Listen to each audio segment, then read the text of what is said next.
Hello everyone and welcome to Only IAS. स्वागत है आप सभी का rapid current affairs revision series में।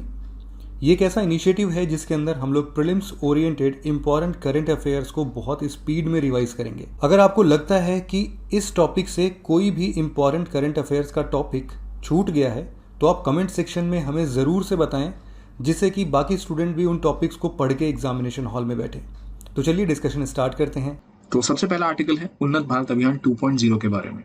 तो ये उन्नत भारत अभियान का सेकंड पार्ट है। उन्नत भारत अभियान अगर आपको एनालाइज करना है, याद रखना है, तो हमेशा कोशिश करिए जानने की किस मिनिस्ट्री की ये स्कीम है। तो उन्नत भारत अभियान असल में एमएचआरडी की स्कीम है, जिसे अब एजुकेशन मिनिस्ट्री का नाम दोबारा मिल गया है, यानी एमएचआरडी की स्कीम है। तो जरूर एजुकेशन से रिलेटेड होगी।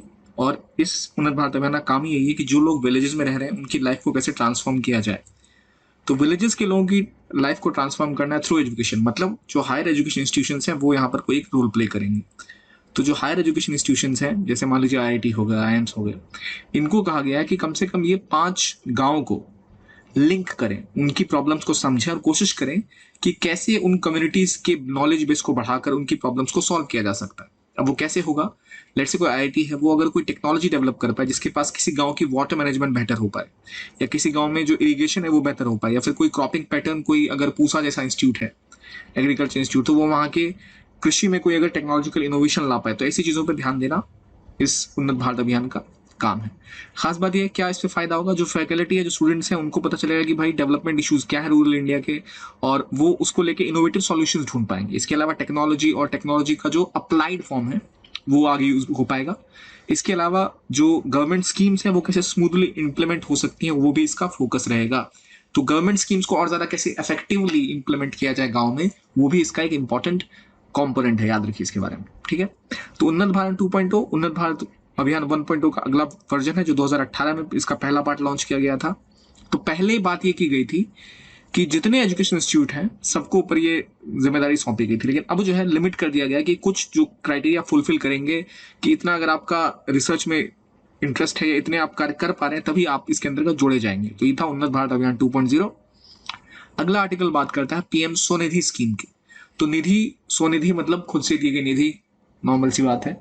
अक्सर हम इसमें कंफ्यूज हो सकते हैं कि क्या ये स्कीम इंश्योरेंस रिलेटेड है, बीमा कंपनी से रिलेटेड है। तो नहीं, ये स्कीम स्वनिधि उनसे रिलेटेड नहीं है। तो पीएम स्वनिधि में जो मुख्य रूप से कोशिश की गई है वो ये की गई है कि जो मिनिस्ट्री है वो पहले याद रखिए कौन सी है। वो मिनिस्ट्री है हाउसिंग और urban affairs. Housing urban affairs की मिनिस्ट्री का ये स्कीम है, ना कि फाइनेंस, कॉमर्स या ऐसी कोई मिनिस्ट्री। तो इनकी कोशिश है कि जो भी हॉकर्स हैं, स्ट्रीट वेंडर्स हैं, समोसे वाले हो गए, पान वाले, पान के दुकानदार हो गए, छोटी सी जो अपनी दुकान चलाते हैं, उन लोगों की लाइवलीहुड को सिक्योर करना, क्योंकि कोरोना के टाइम में उनको काफी नुकसान हुआ था। तो ये एक माइक्रो क्रेडिट स्कीम है जिसके तहत 10,000 रुपए तक की सहायता राशि प्रोवाइड की जाएगी उन लोगों को जो हॉकर्स हैं या स्ट्रीट वेंडर्स हैं। तो लगभग 50 लाख अर्बन, सेमी अर्बन जो स्ट्रीट वेंडर्स हैं, उनके लाइवलीहुड को रीस्टार्ट करने के लिए स्कीम चलाई गई है, जो मार्च 2022 तक चालू रहेगी। इसके अंदर खास बात यह कि जो मैंने आपको बताया, रोड साइड वेंडर्स वगैरह को सहायता दी जाएगी। कोशिश ये है कि 10,000 तक का उनको क्रेडिट लोन दिया जाएगा, जिससे वो इजी इंस्टॉलमेंट में वापस कर सके। आप कहेंगे 10,000 का क्या ही फायदा, कितना छोटा सा तो लोन नहीं है। लेकिन 10,000 का लोन अगर किसी ठेले वाले को मिलता है और वो अगर उनसे कोई गोलगप्पे की शॉप या कोई दुकान खोल पाए, तो एक हफ्ते का ही उनका अगर रिकवर हो पाएगा तो उनका बिजनेस स्टार्ट हो जाएगा, जो कभी ठप पड़ा है, क्योंकि जो भी पैसे थे वो सारे यूज हो गए। खास बात यह है इसमें कोई कोलेट्रल नहीं है, यानी कोई चीज आपको गिरवी नहीं रखनी पड़ेगी। और अगर आप टाइम पे करते हैं 7% इसमें एनुअल सब्सिडी भी है, सब्सिडी दोबारा आपके अकाउंट में पहुंच जाएगी। तो ये सुविधाएं दी गई हैं आपको। अगर आप टाइम से पहले पे कर देते हैं तो कोई पेनल्टी भी नहीं है। तो ये बात है किसकी, पीएम स्वनिधि स्कीम की, किसके लिए है, किस मिनिस्ट्री की है, क्या इसकी रेलेवेंस है, ये आपको पता चलता है। अब ये किसके थ्रू इंप्लीमेंट होगी? तो स्वनिधि असल में सिडबी के द्वारा इंप्लीमेंट की जाएगी। मिनिस्ट्री कौन सी है? Housing urban affairs. लेकिन इसकी जो डेवलपमेंट है, जो इंप्लीमेंटेशन पार्टनर है, वो है सिडबी, जो पीएम स्वनिधि का एक पोर्टल भी बना के दे रही है, स्वनिधि पोर्टल। तो पोर्टल के थ्रू जो लोग अप्लाई करना चाहे कर सकते हैं। अब इतने टेक इनेबल्ड, टेक सेवी तो लोग होंगे नहीं जो टारगेट इसकी लोग हैं। तो इसके लिए आप सेल्फ हेल्प ग्रुप्स और जो सर्विस सेंटर्स हैं, कॉमन सर्विस सेंटर्स, उनकी मदद ली जाएगी ताकि वो अप्लाई कर पाए स्कीम के लिए। ये हो गई पीएम स्वनिधि की बात। अगला इंपॉर्टेंट आर्टिकल है प्रधानमंत्री उज्ज्वला योजना के बारे में। तो उज्ज्वला योजना ऑलरेडी एक बहुत बड़ी और एम्बिशियस स्कीम गवर्नमेंट की रही है। कौन सी मिनिस्ट्री इसको इंप्लीमेंट किया था? तो पेट्रोलियम और नेचुरल गैस, याद रखिए, ना कि ग्रामीण मंत्रालय के द्वारा नहीं किया गया था। पेट्रोलियम और नेचुरल गैस मिनिस्ट्री ने इसको लॉन्च किया था। क्या इसका उद्देश्य था कि जो नेचुरल गैस है या फिर एलपीजी सिलेंडर्स, वो सबको प्रोवाइड किया जाए। क्यों? क्योंकि इन जो चूल्हे नॉर्मली गांव में यूज होते हैं उनमें महिलाओं की हेल्थ पे बहुत बुरा असर पड़ता है। वो उनको एम्पावर किया जाए सिलेंडर्स के थ्रू, टाइम बचेगा, उनकी सेहत पर अच्छा प्रभाव रहेगा और इन्वायरमेंट के लिए भी अच्छा रहेगा, क्योंकि ये क्लीन और एफिशिएंट एलपीजी गैसेस प्रोवाइड की जाएंगे। तो इससे डेथ्स कम होंगी। जो यंग चिल्ड्रन है वो भी, उनको भी रेस्पिरेटरी इलनेस से मुक्ति मिलेगी, क्योंकि उनके चूल्हों में जो गैस धुआं निकलता है वो काफी सांस से रिलेटेड बीमारियों को भी पैदा करता है। तो ये थी उज्ज्वला योजना की बात। तो इसके अंदर किसको असल में दिया जाता है और क्या इम्प्लीमेंटेशन की स्ट्रेटेजी है? तो इस स्कीम के अंतर्गत जो एक एडल्ट वुमेन मेंबर है, पीपीएल मतलब बिलो पॉवर्टी लाइन से नीचे जो भी परिवार है, उसकी जो एडल्ट महिला है उनको आइडेंटिफाई किया जाएगा किसके थ्रू? तो सोशो इकोनॉमिक कास्ट सेंसस के थ्रू। और उनको फिर एक एलपीजी सिलेंडर डिपॉजिट फ्री दिया जाएगा और 1600 रुपए का पर कनेक्शन उनको असिस्टेंस दी जाएगी ताकि सिलेंडर में रिफिल भी करा सके वो। तो याद रखिए, क्या इसमें क्वेश्चन ऐसा बन सकता है, क्या सोशो इकोनॉमिक कास्ट सेंसस का इस्तेमाल किया जाएगा? तो हाँ, किया जाएगा। और 5 करोड़ टारगेट था और अब इसको रिवाइज करके 8 करोड़ कर दिया गया है, जो कि अचीव किया गया था सितंबर 2019 में ही। तो मतलब 5 से लेकर 8 करोड़ तक के जो कनेक्शंस है वो इंप्लीमेंट किए गए उज्ज्वला स्कीम के तहत। तो इसका इस्तेमाल आप टू शोकेस कि कैसे गवर्नमेंट इन्वायरमेंटल और हेल्थ रिलेटेड चीज़ों का भी फायदा पहुंचा सकती है अपनी पॉलिसी के थ्रू, उसका एग्जांपल आप दे सकते हैं। क्योंकि जो महिलाएं पहले चूल्हे का इस्तेमाल करती थी उनकी सेहत पे बहुत बुरा प्रभाव पड़ता था, और बच्चों की भी, क्योंकि छोटे बच्चे होते हैं वो साथ में गोद में रहते हैं और माँ खाना बनाती रहती हैं, तो उससे काफ़ी उनके हेल्थ को भी बुरा प्रभाव उन पर पड़ता है। इसी से मिलता जुलता एक आर्टिकल अब थोड़ा अलग हटके है, जो कि है वॉलंटरी नेशनल रिव्यू। ये असल में नीति आयोग ने किया था, जिसके तहत जो यूएन का सस्टेनेबल डेवलपमेंट का पॉलिटिकल फोरम था, वहां पर इंडिया ने पहला वॉलंटरी नेशनल रिव्यू किया था, जिसके तहत उन्होंने बताया था कि कैसे जो एसडीजी टारगेट्स उसमें कितनी गवर्नमेंट कितना काम कर रही है। और पहले उससे बढ़ने से पहले बताता हूँ मैं आपको वॉलंटरी नेशनल रिव्यू कौन कर रहा है। ठीक है, नीति आयोग कर रहा है। कोई मिनिस्ट्री के साथ एसोसिएटेड है? तो हाँ, एसोसिएटेड है। कौन सी? मॉस्पी, मतलब स्टैटिस्टिक और प्रोग्राम इम्प्लीमेंटेशन की जो मिनिस्ट्री है वो इसके साथ मिल के काम कर रही है, क्योंकि सारा स्टैटिस्टिक का काम वही देखते हैं। तो ये रिव्यू किस चीज़ को कर रहा है कि भाई एसडीजी टारगेट्स पे क्या स्थिति भारत की है। और इन्होंने जो अपनी रिपोर्ट डाली थी वो थी decade of action taking SDG from global to local. SDG मतलब क्या होता है? Sustainable development goals. उसको लेकर ये बेसिक इंडिया का नेशनल रिव्यू था, जो हाई लेवल पॉलिटिकल फोरम था यूएन का, वहां पर ये रिपोर्ट लाई गई। इसके बाद अफोर्डेबल रेंटल हाउसिंग कॉम्प्लेक्सेस को लेकर चीज न्यूज में रही, एएचआरसीज। तो एएचआरसी को लेकर ये चीज न्यूज में रही कि जो अर्बन माइग्रेंट्स हैं, जो लोग हैं जो शहरों की तरफ जाते हैं, उनको अफोर्डेबल रेंटिंग की व्यवस्था कैसे की जाए। तो इसके लिए प्रधानमंत्री जो आवास योजना है उसके तहत कोशिश ये की गई है कि जो अफोर्डेबल रेंट वाली जो हाउसिंग सोसाइटीज हैं वो भी डेवलप की जाए। तो ये कॉम्प्लेक्सेस बनेंगे अफोर्डेबल रेंटिंग हाउसिंग के लिए, ये कौन मैनेज कर रहा है? तो ये मैनेज कर रहा है मिनिस्ट्री ऑफ हाउसिंग और अर्बन अफेयर्स। ठीक है, और ये स्कीम असल में कोशिश ये कर रहा है कि जो ऐसे गवर्नमेंट के भी बने हुए हाउसिंग कॉम्प्लेक्सेस हैं जो अगर अभी तक खाली पड़े हैं किन्हीं भी कारणों से, क्योंकि या तो ओवर प्राइस्ड है या उनको कोई लेने वाला नहीं है, तो उनको भी किसी तरह रीनोवेट करके 25 साल के कंसेशन एग्रीमेंट के साथ कन्वर्ट किया जा सके अफोर्डेबल रेंट हाउसिंग कॉम्प्लेक्सेस में। या फिर जो और नए ऐसे हाउसिंग सोसाइटीज बिल्ड हो रही हैं उनको टैक्स रिलीफ दी जाए, या प्राइवेट सेक्टर लैंडिंग उनको डाला जाए, या फिर पीपीपी के थ्रू कोशिश की जाए कि जो वेकेंट लैंड है वो दिए जाए, ताकि 25 साल के एग्रीमेंट के अंतर्गत अगर कोई और भी ऐसा डेवलप करना चाहे प्राइवेट सेक्टर, तो वो भी इसको डेवलप कर पाए। प्राइवेट एंटिटी हो, पब्लिक एंटिटी हो, लेकिन अफोर्डेबल हाउसिंग के लिए। क्यों ऐसा इंपॉर्टेंट है? क्योंकि ऐसा देखा गया कि इंडिया में जो सिटीज़ हैं वहाँ जो हाउसिंग कॉम्प्लेक्सेस हैं, जो रेंटिंग अकोमोडेशन है, वो काफ़ी ज़्यादा महंगी है, सस्टेनेबल नहीं है, जो गरीब लोग माइग्रेट करके शहरों की तरफ आते हैं उनके लिए। तो उसको ध्यान में रखते हुए ये स्कीम लॉन्च की गई है। हमारे लिए इंपॉर्टेंट है किस मिनिस्ट्री की है, कहाँ पे टारगेट कर रही है, और टारगेट बेनिफिशियरी कौन है। तो टारगेट बेनिफिशियरीज के कौन होंगे भाई? जो मैन्युफैक्चरिंग इंडस्ट्रीज के सर्विस प्रोवाइडर्स हैं वो हो गए, लेबरर्स हो गए, या जो कंस्ट्रक्शन सेक्टर्स में काम करते हैं, जो रूरल एरिया से लोग आते हैं वो। तो ऐसे जो माइग्रेंट्स जो अभी जो रेंटिंग स्ट्रक्चर है जो उसको अफोर्ड नहीं कर सकते, एक ही कमरे में 4-4 लोग रहते हैं, फैमिलीज उनके साथ मूव नहीं कर पाती, तो इन सभी समस्याओं का निदान के लिए अफोर्डेबल रेंटल हाउसिंग कॉम्प्लेक्स बनाने की बात की गई। इसके बाद India energy modelling forum news में था। ये असल में जुलाई 2020 को लॉन्च किया गया। ये असल में एक सस्टेनेबल ग्रोथ पिलर को लेके एक जॉइंट वर्किंग ग्रुप मीटिंग हुई थी, उसके तहत बनाया गया। तो कौन इसमें भागीदार है पहले? तो जो मॉडलिंग फोरम है ये डेवलप किया गया इंडिया और यूएसए के द्वारा, इनकी Indo US strategic energy partnership के तहत किया गया। तो इंडिया की जो इंप्लीमेंटिंग एजेंसी है वो नीति आयोग है और उधर से यूएसएड है। तो इन दोनों ने मिलकर एक इंडिया एनर्जी मॉडलिंग फोरम की स्थापना करी है। तो ये करेगा क्या भाई, ये बताएगा कैसे डेटा मैनेज किया जाए एनर्जी मॉडलिंग को लेके, कैसे कोलैबोरेट किया जाए लो कार्बन टेक्नोलॉजीज के ऊपर, कैसे हम बेहतर तरीके से और ज़्यादा एफिशिएंट अपना एनर्जी मैनेजमेंट कर पाए। तो कौन इसमें स्ट्रक्चर इंडिया की तरफ से कौन है, नीति आयोग, और वहाँ से ऑब्वियसली यूएसए। और इसकी खास बात है कि ये जो मॉडल जिसके ऊपर बेस्ड है वो असल में यूएस में 1976 में बनाया गया था, energy modelling forum Stanford university में, जो क्या करता था, जो डिसीजन मेकर्स है, जो मॉडलिंग एक्सपर्ट है, उनको कनेक्ट करता था, और गवर्नमेंट, इंडस्ट्री, यूनिवर्सिटी ये सब मिल के, ताकि एक ऐसा प्लेटफॉर्म बन पाए जिससे एनर्जी को लेकर जो समस्याएं हैं, एनवायरमेंट को लेकर जो समस्या है, उनको कैसे सॉल्व किया जा सके, कैसे एक बेहतर मॉडल अडॉप्ट किया जा सके एनर्जी सॉल्यूशंस को लेके। क्योंकि एनर्जी को लेके कई सारी समस्याएं हैं, कुछ चीज़ें सस्टेनेबल नहीं है, कुछ एनवायरमेंटल के लिए बहुत नुकसान पहुंचती है, कुछ के प्राइसेस बहुत ज़्यादा है। तो क्या इनोवेशन किया जा सके, कहाँ पे कोलैबोरेट किया जा सके, उसके ऊपर फोकस करता है ये इंडिया एनर्जी मॉडलिंग फोरम, जो बेस्ड है किसके ऊपर, तो energy modelling forum of US, जो स्टैनफोर्ड में स्थापित किया गया था 1976 में। एक और पॉइंट जो न्यूज में वो है कुम्हार सशक्तिकरण योजना।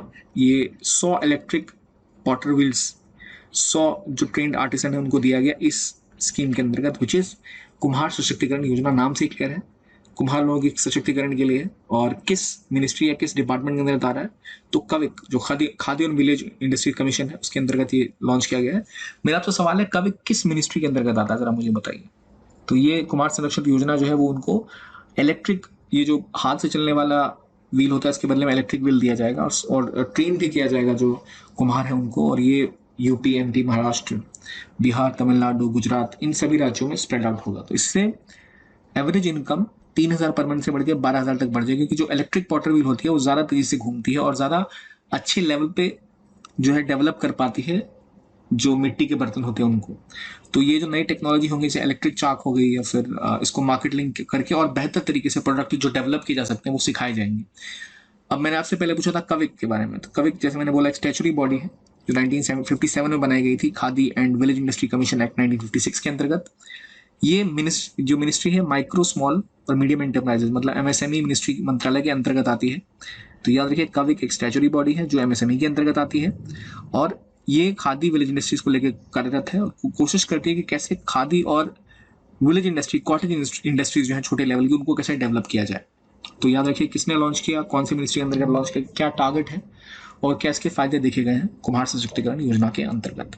आगे बढ़ते हैं और बात करते हैं ट्राई फूड प्रोजेक्ट के बारे में। जो ट्राइबल अफेयर्स मिनिस्ट्री है उन्होंने अपना ट्राई फूड प्रोजेक्ट लॉन्च किया है। तो ये असल में ट्राइबल अफेयर्स के अंतर्गत है, और इसके साथ मिनिस्ट्री ऑफ फूड प्रोसेसिंग जो है वो मिल के साथ आ रही है। कोशिश क्या करेगी, कोशिश ये होगी कि ट्राइबल्स की इनकम कैसे बढ़ाई जाए, किसके द्वारा, तो जो वो माइनर फॉरेस्ट प्रोड्यूस कर रहे हैं, जंगलों से जो उनको माइनर फॉरेस्ट प्रोड्यूस मिल रहे हैं, उनका वैल्यू एडिशन कैसे किया जाए, कैसे उनको और ज़्यादा बेहतर तरीके से मार्केट किया जाए, वैल्यू एडिशन किया जाए, ताकि उनकी इनकम बढ़ सके। तो ये ट्राइफेड के द्वारा इंप्लीमेंट की जा रही है। ट्राइफेड क्या है भाई, एक जो मार्केटिंग डेवलपमेंट फेडरेशन है इंडिया की, वो है ट्राइफेड। और ये दो जो माइनर फॉरेस्ट प्रोड्यूसिंग की प्रोसेसिंग यूनिट सेटअप करेंगे, एक राजगढ़ यूनिट महाराष्ट्र में और एक जगदालपुर जो कि छत्तीसगढ़ में, दो जगह स्टैब्लिश किया जाएगा। छत्तीसगढ़ में जो है उसका यूज किया जाएगा महुआ और आंवला और हनी कैश्यू को प्रोसेस करने के लिए, जबकि जो रायगढ़ में यूनिट है वहाँ भी आपको महुआ, आंवला, कस्टर्ड एप्पल, महुआ ड्रिंक, आंवला जूस, कैंडी, लेमन जूस या जामुन जूस, इन चीज़ों को लेकर डेवलप करने के लिए किया जाएगा। तो इससे समझ रहे हैं आपकी, ये जो माइनर फॉरेस्ट प्रोड्यूस है,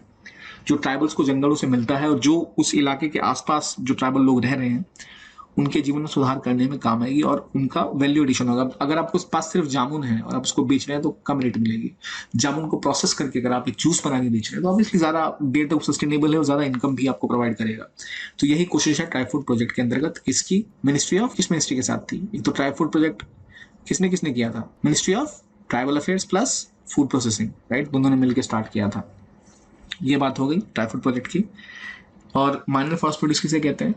तो ये वो नॉन टिम्बर फॉरेस्ट प्रोड्यूस हैं जो प्लांट ओरिजिन के होते हैं, जिनमें आप बांस को ले सकते हैं, tendu leaves, lakh, cocoon leaves, Honey etcetera etcetera, जिसका इस्तेमाल आप जो ट्राइबल लोग हैं वो अपने जीवन यापन के लिए कर सकते हैं। तो यहाँ पे हमने तीन प्राइमरी बॉडीज़ के बारे में बात करी। एक ट्राइबल अफेयर्स मिनिस्ट्री, दूसरी फूड प्रोसेसिंग मिनिस्ट्री और तीसरी कौन सी थी बताइए मुझे? ट्राइफेड, जो कि ट्राइफेड वो किस चीज़ की काम आती है वो मुझे बताइए, मार्केटिंग वगैरह करती है फॉरेस्ट प्रोड्यूस का। तो ये बात हो गई ट्राई फूड प्रोजेक्ट की। आगे बढ़ते हैं और बात करते हैं prime minister employment generation programme के बारे में। तो जो prime minister employment generation programme है उसकी जो फंडिंग है वो बढ़ा गया, प्रोजेक्ट जो है वो 44% ज़्यादा बढ़ गए हैं। ये जो स्कीम है, पहली बात की किस मिनिस्ट्री के अंतर्गत आती है, ये हमें पता होना चाहिए। देखिए स्कीम पता होगी और स्कीम किस मिनिस्ट्री के अंतर्गत आ रही है ये क्लियर होगा तो काफ़ी ईजी हो जाता है आगे जाके आपको उसको याद करना। सबसे पहले जो prime minister employment generation programme है, ये एक सेंट्रल सेक्टर स्कीम है और कौन सी मिनिस्ट्री इसको स्टार्ट कर रही है, तो एमएसएमई 2008-9 में लॉन्च किया गया था। एक क्रेडिट लिंक सब्सिडी स्कीम है जिसके तहत माइक्रो इंटरप्राइजेज में सेल्फ एम्प्लॉयमेंट बढ़ाने की कोशिश की जाती है। सब्सिडी दी जाती है 35% तक थ्रू लोन्स और 25 लाख मैन्युफैक्चरिंग में और 10 लाख सर्विस सेक्टर में। ये कोशिश है किसकी, ministry of micro small and medium enterprises की, कि हम सेल्फ स्वरोजगार को कैसे बढ़ावा दें। तो इम्प्लीमेंटेशन की नेशनल लेवल पे कविक है जो खादी और विलेज इंडस्ट्री कमीशन है, और स्टेट लेवल स्टेट कविक डायरेक्टरेट हो गए या फिर डिस्ट्रिक्ट इंडस्ट्रीज सेंटर्स हो गए और बैंक्स हो गए, वो इसको इम्प्लीमेंट करते हैं। इसमें हिस्सेदारी के लिए आपकी उम्र 18 साल से ऊपर होनी चाहिए, या तो कोई सेल्फ हेल्प ग्रुप हो या इंस्टीट्यूशन हो जो रजिस्टर्ड हो वो हो, और जो ऑलरेडी एक सब्सिडी कहीं से ले रहे हैं गवर्नमेंट से वो इसमें नहीं जुड़ सकते हैं। ये जो एम्प्लॉयमेंट जनरेशन प्रोग्राम है, इसकी खास बात ये है कि ये माइक्रो क्रेडिट को भी और ज़्यादा बढ़ावा देगी इस पूरे देश में। अगला आर्टिकल बात करता है अटल बीमित व्यक्ति कल्याण योजना के बारे में। तो ऑलरेडी जो बीमित है उसके कल्याण के लिए योजना है, नाम से क्लियर है। तो ये क्या है, इसके अंदर गवर्नमेंट ने ये किया गया है कि जो ESIC है जिसके अंदर जो अभी तक इंश्योर्ड होते हैं लोग, उनमें कुछ रिलैक्सेशन दी गई है। अगर आपकी जॉब गई है तो आप जाके क्लेम कर सकते हैं अनएम्प्लॉयमेंट का आपका जो चार्ज बनता है वो। तो ये 2018 की पहले स्कीम लॉन्च की गई थी जो ESI ने लॉन्च करी थी। ESI मतलब एम्प्लॉय स्टेट इंश्योरेंस कॉर्पोरेशन। अभी किस मिनिस्ट्री के अंदर आती है, तो मिनिस्ट्री ऑफ लेबर के अंदर आती है। और इसका एम ये है इस योजना का कि जिनको जो जॉबलेस चले गए किन्हीं भी कारणों से, अभी कोरोना के टाइम में और ज्यादा जॉबलेसनेस बढ़ी है, तो उनको फाइनेंशियल सपोर्ट करना इस योजना का काम है, राइट। इस स्कीम के अंदर जो भी लोग एम्प्लॉय स्टेट इंश्योरेंस एक्ट के अंदर आ रहे हैं, जिनको भी कवर दिया गया, वो सब इसके अंदर एलिजिबल है। तो खास बात ये दी गई है कि जो रिलीफ है वो बढ़ा दी गई है। मतलब 50% जो एवरेज वेजेस है वो आपको दिए जाएंगे ड्यूरिंग आपका पीरियड ऑफ अनएम्प्लॉयमेंटी के टाइम में। मतलब जो आप बेरोजगार हैं, कोई बेरोजगार अगर व्यक्ति है उसको 50% तक वेजेस दी जाएंगी, पहले 25% ही थी। और 90 दिन बाद पहले मिला करता था कि अगर आपको रिलीफ चाहिए तो अनएम्प्लॉयमेंट के 90 डेज बाद आपको मिलेगा। अब उसको घटा के 30 डेज कर दिया गया, तो पेमेंट 30 दिन के बाद मिल जाएगी। तो यह अटल बीमित व्यक्ति योजना। क्या क्या चेंजेस आए, ESI के थ्रू जो लोग भी इंश्योर्ड हैं अगर वो बेरोजगार हो रहे हैं तो 30 दिन बाद उनको पेमेंट मिलेगी 50%, पहले कितनी थी 25%। तो जो चेंजेस आए हैं इसमें अब आप सीधा क्लेम अपना ESIC के ब्रांच में जाके कर सकते हैं। पहले सिस्टम ये था कि जो पुराना एम्प्लॉयर था वो फॉरवर्ड करेगा तभी होगा कि भाई उसने जॉब से निकाल दिया, इसलिए अब आप सीधा जाके क्लेम कर सकते हैं। और 2 साल के लिए कम से कम उनका ये इंश्योरेंस होना चाहिए, और अनएम्प्लॉयमेंट से 78 डेज पहले तक कुछ ना कुछ उनका कंट्रीब्यूशन होना चाहिए इसके अंतर्गत, ठीक है। अब बात आती है ESI क्या है। ESIC जो स्टैच्यूटरी और एडमिनिस्ट्रेटिव बॉडी है किसकी, मिनिस्ट्री ऑफ लेबर एम्प्लॉयमेंट की, और ये ESIC एक्ट 1948 के तहत गठित की गई थी। अगला आर्टिकल बात करता है ट्राइबल एंटरप्रेन्योरशिप डेवलपमेंट प्रोग्राम की। तो ये मिनिस्ट्री ऑफ ट्राइबल अफेयर्स ने हाल ही में लॉन्च किया था ट्राइबल एंटरप्रेन्योरशिप डेवलपमेंट प्रोग्राम। ये एक जॉइंट इनिशिएटिव है किसका, तो ट्राइबल अफेयर्स का, मिनिस्ट्री का और association chamber for commerce and industry का, यानी एसोचैम का। तो ASSOCHAM plus tribal affairs ministry का साथ में कौन सा, ट्राइबल एंटरप्रेन्योरशिप डेवलपमेंट प्रोग्राम। इसके तहत कोशिश की गई है कि जो ट्राइबल एंटरप्रेन्योरशिप है उसको बढ़ावा दिया जाए। ये आत्मनिर्भर भारत के तहत ही, मतलब उससे जुड़ा हुआ एक प्रोग्राम है। और तो इसमें हमारे लिए इंपॉर्टेंट हो जाता है कि पहले एसोचैम क्या है। एसोचैम एक बॉडी है जो कि इंडिया की ट्रेड एसोसिएशन है कंप्लीटली, जिसके अंदर सारी ट्रेड बॉडीज आती हैं, और जो भी ट्रेड कॉमर्स के अंदर जो इशूज या इनिशिएटिव्स होते हैं उनके ऊपर ये काम करती है। तो और इस ऑर्गेनाइजेशन का काम है कि भाई इंटरनेशनल और डोमेस्टिक ट्रेड में बढ़ावा दिया जाए, ट्रेड बैरियर्स को घटाया जाए और एक एनवायरमेंट बनाया जाए जिससे ट्रेड और ज़्यादा बढ़ सके। एसोचैम के बारे में पता लग गया हमें, और हमें पता ही है पहले ट्रैवल अफेयर्स मिनिस्ट्री क्या होती है। अगला इंपॉर्टेंट टॉपिक है उद्यम सखी पोर्टल के बारे में। तो उद्यम सखी पोर्टल नाम से ही पता लग रहा होगा, महिलाओं से और बिजनेस से रिलेटेड होगा। तो ये किसने लॉन्च किया, तो मिनिस्ट्री है, MSME मिनिस्ट्री के अंदर लॉन्च किया गया है ये। और इसका काम है वुमेन एंटरप्रेन्योरशिप को बढ़ावा देना, ताकि ऐसे बिजनेस मॉडल बनाए जा सके जो लो कॉस्ट प्रोडक्ट्स और सर्विसेज दे सकें सोशल इनइक्विटीज को घटाने के लिए। तो काफी ब्रॉड बेस्ड बात की गई है कि ये करेंगे वो करेंगे, पर ऐसा इसमें स्पेसिफिकली कुछ डिटेल में नहीं दिया गया। बस आपको इतना बताना चाहिए उद्यम सखी पोर्टल किस मिनिस्ट्री का है, तो MSME का है, क्या काम कर रहा है, तो वुमेन एंटरप्रेन्योरशिप को बढ़ावा देने का काम कर रहा है। ऊपर हमने देखा है tribal entrepreneurship development programme tribals के लिए था, तो ये उद्यम सखी पोर्टल महिलाओं के लिए है। फिर एक अर्थशास्त्री कैंपेन चलाई गई है फाइनेंस मिनिस्ट्री के द्वारा, जिसके तहत एनिमेटेड वीडियोस के थ्रू आम व्यक्तियों को और स्टूडेंट्स को सिखाया जाए कि बजट में क्या चेंजेस आ रहे हैं, क्या नए नए कॉन्सेप्ट जो डेवलप होते हैं, जो आते हैं बजट में, उनको इजीली समझाया जा सके, ताकि समझ सके, लोगों को पता लग सके गवर्नमेंट उनके लिए क्या कर ही रही है। इसी प्रकार एक नया थीमेटिक एग्जीबिशन किया गया था, कला कुंभ। जैसे कुंभ होता है फेस्टिवल, उस तरह कला कुंभ किया गया, कला का कुंभ, जिसमें हम ये हैंडीक्राफ्ट वगैरह दिखाएंगे दुनिया भर को। तो इसके तहत ये किसने किया पहले, तो मिनिस्ट्री ऑफ टेक्सटाइल ने लॉन्च किया गया था। इसका ऑब्जेक्टिव ये है कि जो इंडिया के जीआई टैग वाली हेरिटेज हैं उनको और ज़रा बढ़ावा दिया जाए, और इसको स्पॉन्सर कर रहा था export promotion council for handicrafts. तो नाम से क्लियर है, एक्सपोर्ट प्रमोशन में फोकस है। ये कुंभ लगाया गया है आर्ट्स का, ताकि ये जो कलाकृति हैं ये और विश्व भर में एक्सपोर्ट की जा सके और उसको मार्केट मिल सके।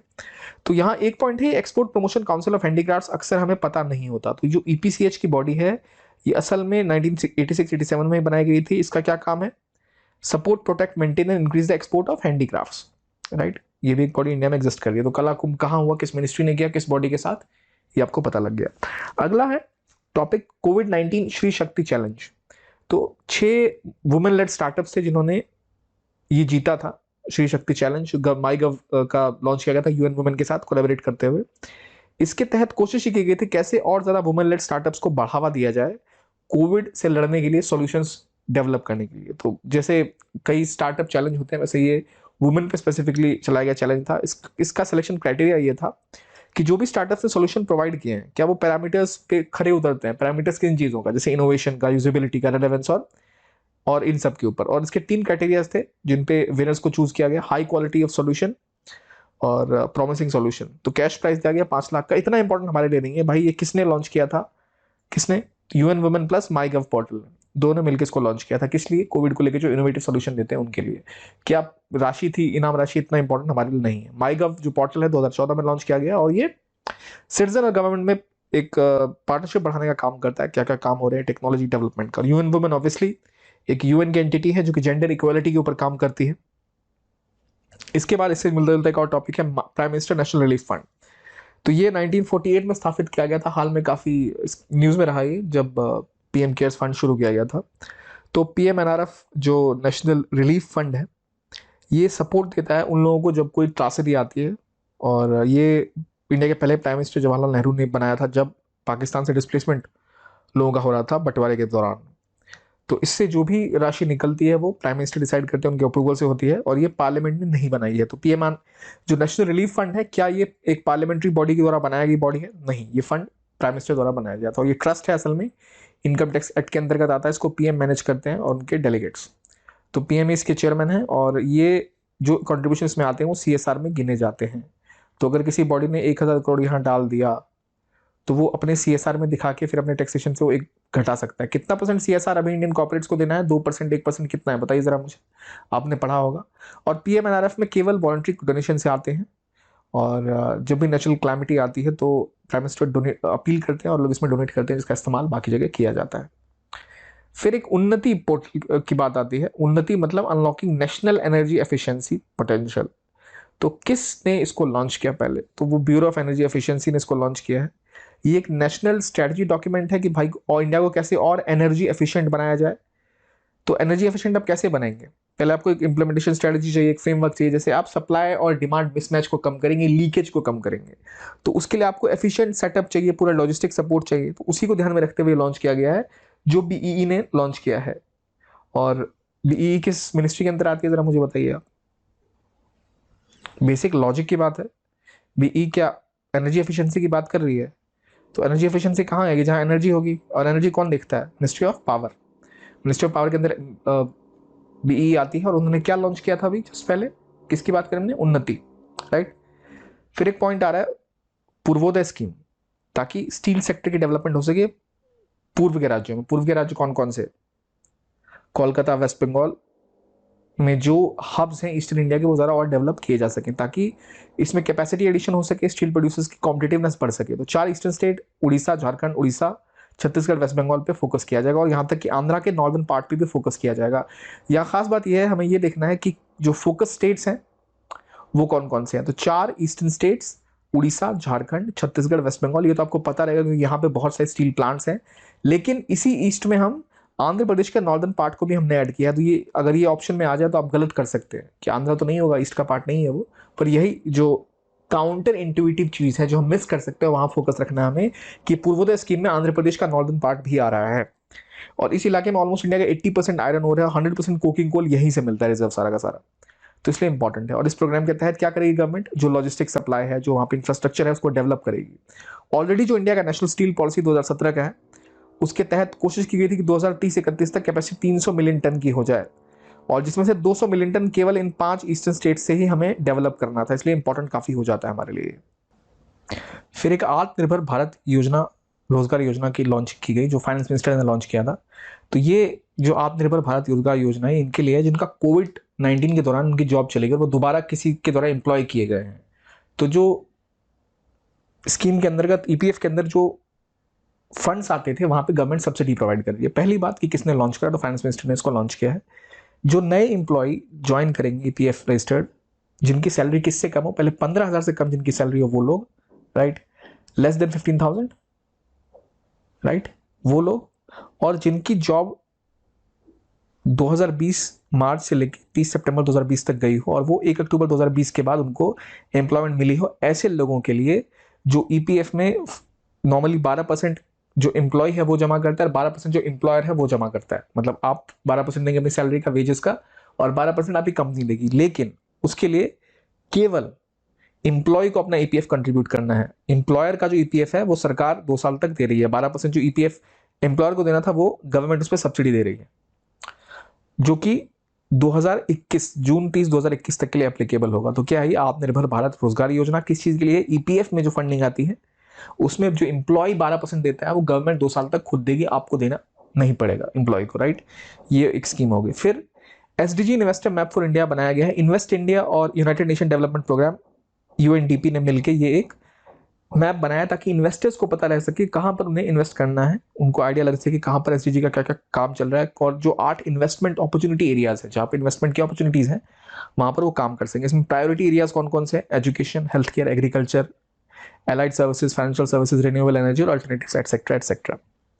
तो यहाँ 2 बॉडीज की बात हुई, इन्वेस्ट इंडिया और और यूएनडीपी। पहली बात आती है इन्वेस्ट इंडिया क्या है। इन्वेस्ट इंडिया 2009 में एक नॉन प्रॉफिट वेंचर जो department of for promotion of industry and internal trade ने लॉन्च किया था, जो कि ministry of commerce and trade के अंतर्गत आती है। तो ये नॉन प्रॉफिट वेंचर है इन्वेस्ट इंडिया। क्या करता है ये, ऑब्वियसली नाम से क्लियर है, इन्वेस्टर्स को फैसिलिटेट करता है उसके लिए। फिर एक एसडीजी की बात हुई, जो सस्टेनेबल डेवलपमेंट गोल है, जो यूएन ने लॉन्च किया था 2012 की रियो समिट में, जिसके अंदर 17 गोल और 169 स्पेसिफिक टारगेट सेट किए जो 2030 तक हमें अचीव करने हैं, लेकिन ये लीगली बाइंडिंग नहीं है, जिसके लेकर इंडिया ने खुद का भी अपना एक रिव्यू हाल ही में किया था। हमने डिस्कस किया कहाँ, क्यों, कैसे, ये सब आपको पता होना चाहिए। Then sustainable development solution network की बात की गई है। ये 2021 में 12 से काम के अंतर्गत है, जो यूएन जनरल सेक्रेटरी जनरल है उनके अंदर ये काम करता है। ये पब्लिश करता है एनुअल एसडीजी इंडेक्स और डैशबोर्ड ग्लोबल रिपोर्ट पे कि भाई कौन कितना कर रहा है, कहाँ पे क्या पोजीशन पहुंची है, जो कि पेरिस क्लाइमेट टॉक्स के बाद से काफ़ी ज़्यादा फोकस में है। तो एक और जो इसी के आसपास इवेंट आया था वो था वर्ल्ड सस्टेनेबल डेवलपमेंट समिट 2020, जो कि टेरी की एक एनुअल फ्लैगशिप इवेंट है। टेरी बहुत इंपॉर्टेंट एक बॉडी है, the energy and resource institute.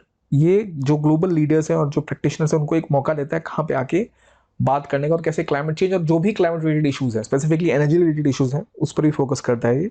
तो 2020 की जो थीम थी वो थी towards 2030 goals making the decade count. किसका है ये, टेरी का। तो वर्ल्ड सस्टेनेबल डेवलपमेंट समिट टेरी ने करवाई थी। अक्सर यहाँ लोग मिस्टेक कर देते हैं, इसलिए मैं इसको बार बार रिपीट कर रहा हूँ। देन वी मूव टू स्वामित्व स्कीम। स्वामित्व स्कीम का पहले फुल फॉर्म देख लेते हैं क्या। स्वामित्व मतलब survey of village and mapping with improvise technology in village areas.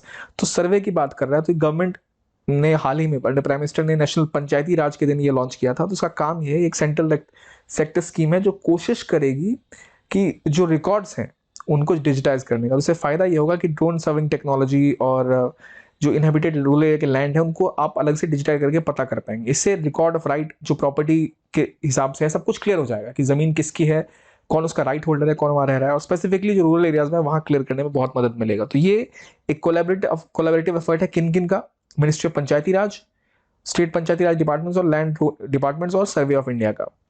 अलग अलग स्टेट्स की अलग अलग स्कीम इसके आसपास घूम रही है। जैसे प्रोजेक्ट भूमि किसकी है मुझे बताइए आप। तो उसी प्रकार से ये एक स्वामित्व स्कीम लॉन्च की गई है जो पंचायती राज मिनिस्ट्री और सर्वे ऑफ इंडिया के साथ में मिलकर इस पर कोलैबोरेट किया है। अब सर्वे ऑफ इंडिया क्या है? Survey of India national survey and mapping organisation है जो कि department of science and technology के अंदर आती है। ये ध्यान रखना चाहिए कि सर्वे और मैपिंग ऑर्गेनाइजेशन किसके अंदर आती है? डीएसटी के अंदर आती है, department of science and technology के अंदर आती है। ये ओल्डेस्ट साइंटिफिक डिपार्टमेंट है गवर्नमेंट ऑफ इंडिया का। 1767 में स्टार्ट किया गया था। क्यों अंग्रेजों को भाई इतनी जल्दी थी इसके लिए? क्योंकि जब तक आप सर्वे नहीं करेंगे तो आप राज कैसे करेंगे किसी के ऊपर? आपको पता होना चाहिए ना कि आप जिस पे कब्जा कर रहे हैं वो कौन लोग हैं। तो 1757 में जब उन्होंने क्या किया था, सिराजुद्दौला को हराया था, उसके बाद उन्होंने यही काम सबसे पहले स्टार्ट किया था कि सर्वे करेंगे। तो उसके लिए उन्होंने एक सर्वे डिपार्टमेंट बना दिया था जो फिर उसके बाद सर्वे लेता रहता है। तो और भी बहुत काम है इसका कि आपको पूरा डेटा और जानकारी मिलती है हर चीज़ और हर जगह के बारे में। फिर E20 फ्यूल एक न्यूज़ में रहा। तो ministry of road transport and highways ने एक नोटिफिकेशन जारी किया था कि भाई पब्लिक को अब E20 फ्यूल यूज़ करना चाहिए। अब E20 फ्यूल मतलब आप एथेनॉल को ज़रा यूज़ करेंगे। इसका मतलब है कि 20% जो एथेनॉल है उसको आप गैसोलीन के साथ मिक्स करेंगे। 20% एथेनॉल और 20% आपका नॉर्मल जो सेटअप है वो। अभी ब्लेंडिंग 10% की होती है, लिमिट है 10% तक ब्लेंडिंग हो सकती है, लेकिन इंडिया में जो ब्लेंडिंग है केवल 5.6% तक ही पहुंची है, जिसको बढ़ा के 20% ब्लेंडिंग तक करना है। तो इससे होगा क्या? कार्बन डाइऑक्साइड का कम उत्सर्जन होगा, हाइड्रोकार्बन्स कम उत्सर्जित होंगे और जितना तेल आप 20% मिक्स कर रहे हैं अगर एथेनॉल, तो 20% आपको कम मंगवाना पड़ेगा पेट्रोलियम, गैसोलीन। तो उतना आपका बजट भी बच रहा है, पैसे भी बच रहे हैं बाहर से इंपोर्ट जो आप कर रहे हैं वो। तो इसके लिए आपको पहले अपने व्हीकल मैन्युफैक्चरर्स को भी देखना पड़ेगा कि भाई वो ऐसी कैपेसिटी रखें कि जहां वो चीज़ें वो तेल जो ब्लेंडेड ऑयल है वो सस्ता भी होता है और ज़्यादा एफिशिएंट भी होता है। तो वो यूज़ करने के लिए पहले आपको प्रॉपर्ली व्हीकल्स मैन्युफैक्चरर्स को बताया गया कि प्रॉपर विजिबल स्टिकर लगाएंगे कौन सी व्हीकल है और ये कौन इसको यूज़ कर सकती है। और एथेनॉल होता क्या है? पहले तो भाई C2H5OH, काफ़ी ज़्यादा प्रचलित नाम है ये एथेनॉल। ये क्रॉप वगैरह से भी बन सकता है। शुगर केन की जो छिलका होता है उससे भी बनता है और शुगर केन स्टार्च से भी बनता है ये। इसके अलावा जो फर्मेंटेशन प्रोसेस है उनका मोलासिस है उससे बन जाता है। और इसकी खास बात ये है कि ये अब जो है हम अलगी से बनाने की भी कोशिश करें तो अलग अलग टेक्नोलॉजीज के थ्रू इसका बनाने की बात चल रही है। अलग अलग प्लांट और अलग अलग ऑर्गेनिजम्स के इसको बनाने की बात चल रही है। इससे ब्लेंड करने से जैसे मैंने आपको पहले बताया हमें बहुत सारा फायदा है। तो कोशिश है और ज़्यादा एथेनॉल ब्लेंडिंग की जाए E20 फ्यूल तक, 20% तक, राइट। उसके बाद एक श्रम शक्ति पोर्टल भी हाल में लॉन्च हुआ। श्रम शक्ति पोर्टल एक नेशनल माइग्रेशन सपोर्ट पोर्टल है कि जो भी माइग्रेशन हो रहा है उनकी मदद के लिए, जिसके अंदर डेटा होगा कि कौन लोग माइग्रेट कर रहे हैं, किस एज ग्रुप के, उनके क्या लाइवलीहुड है, स्किल को मैप किया जाएगा ताकि अगर ज़रूरत पड़े तो माइग्रेंट कहाँ से कहाँ मूव कर रहा है, किस तरह का माइग्रेंट है, उनको सही तरीके से मैप करके उनके लिए अपॉर्चुनिटीज़ क्रिएट की जाए। या तो जो सोर्स है वहाँ से, जिस राज्य से वो जा रहे हैं या जहाँ को जा रहे हैं वहाँ पे पता चले अच्छा यहाँ इतने सारे हैं लोग, तो उस हिसाब से डेवलप किया जा सके। तो ये डेटा गैप और माइग्रेंट वर्कर्स को एम्पावर भी करेगा, उनके राइट्स के बारे में भी। फिर एक Mahatma Gandhi institute for education of peace and sustainable development स्थापित किया गया। ये यूनेस्को कैटेगरी 1 रिसर्च इंस्टीट्यूट है जो कि यूनेस्को ने इस्टेब्लिश किया है 2012 में with support of government of India. तो याद रखिए यूनेस्को ने इस्टेब्लिश किया है इसको, Mahatma Gandhi institute for education for peace and sustainable development. क्या करेगा भाई?